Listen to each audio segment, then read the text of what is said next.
என் பெயர் கிசான். நான் ஊராட்சி ஒன்றிய ஆரம்ப பள்ளி கேசலாவில் 5ஆம் வகுப்பு படிக்கிறேன். நான் இன்று பேச வந்துள்ள தலைப்பு நூலகம் செல்வோம், கைபேசியை தவிர்ப்போம்.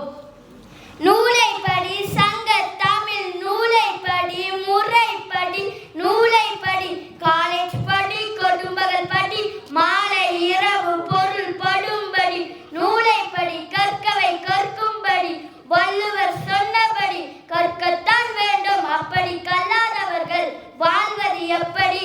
நூலை படி, அறம் படி, பொருளை படி, அப்படியோ இன்பம் படி.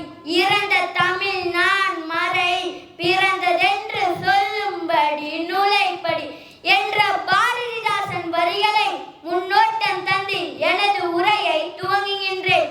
நூலகம் செல்வோம், கைபேசியை தவிர்ப்போம் என்ற தலைப்பில் நம்மை ஏதோ ஒரு விஷயம் தவறான பாதையில் அழைத்து செல்கிறது என்பதை உணர்த்துகின்றது. புத்தகம் வெறும் வாசிப்பதற்கு மட்டுமல்ல, ஒரு நல்ல வாழ்க்கைக்கான அடித்தளம்.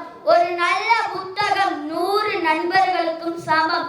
ஆறறிவு படைத்த மனிதனுக்கு நம் அறிவாற்றலை மேம்படுத்தும் ஆயுதம். புத்தகம் மன அழுத்தத்தை குறைக்கும் மருந்து. வாசிப்பு நம் மொழி திறனை மேம்படுத்தும், சிந்தனை திறனை வளர்க்கும். புத்தகங்களால் நம் வாழ்க்கையின் புதிய கண்ணோட்டத்தை வளர்க்க உதவும்.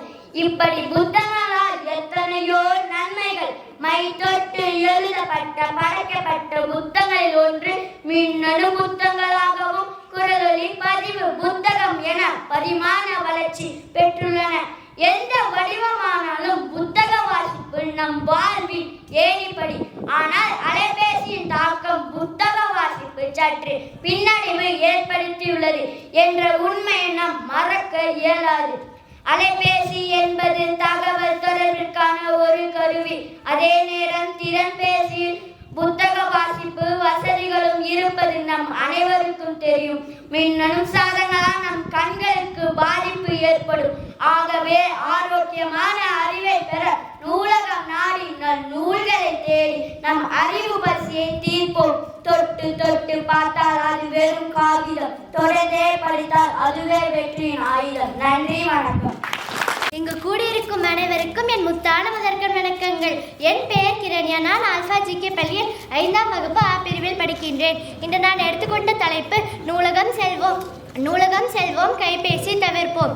அறிவியல் வளர்ச்சியின் வெளிப்பாடாக கைபேசி நம் வாழ்வின் ஒரு அங்கமாகிவிட்டது. இது நமக்கு தகவல்களை தருவதோடு மட்டுமின்றி பல நேரங்களில் நம் நேரத்தை சுரண்டும் ஒரு கருவியாகவும் மாறிவிடுகிறது. சமூக வலைத்தளங்கள், பொழுதுபோக்கு அம்சங்கள் அனைத்தையும் விரல் நுனியில் கொண்டு வந்துள்ள கைபேசியின் வாயிலிருந்து விடுபட்டு உண்மையான அறிவையும் மன அமைதியும் தேடி நாம் நூலகங்களுக்கு செல்வது இன்றியமையாததாகும். கைபேசியில் வெளிவரும் தகவல்கள், அறிவிப்புகள், செய்திகள் நம் கவனத்தை சிதறடிக்கின்றன. இதனால் ஒருமுக படிக்கும் திறன் குறைந்து விடுகிறது. இதற்கு மாறாக நூலகங்கள் நமக்கு அமைதியான சூழலை வழங்கி படிப்பில் நம்மை ஈடுபடுத்துவதற்கும் உதவுகின்றன. நன்றி. இறுதியாக नमः अधिनायक जय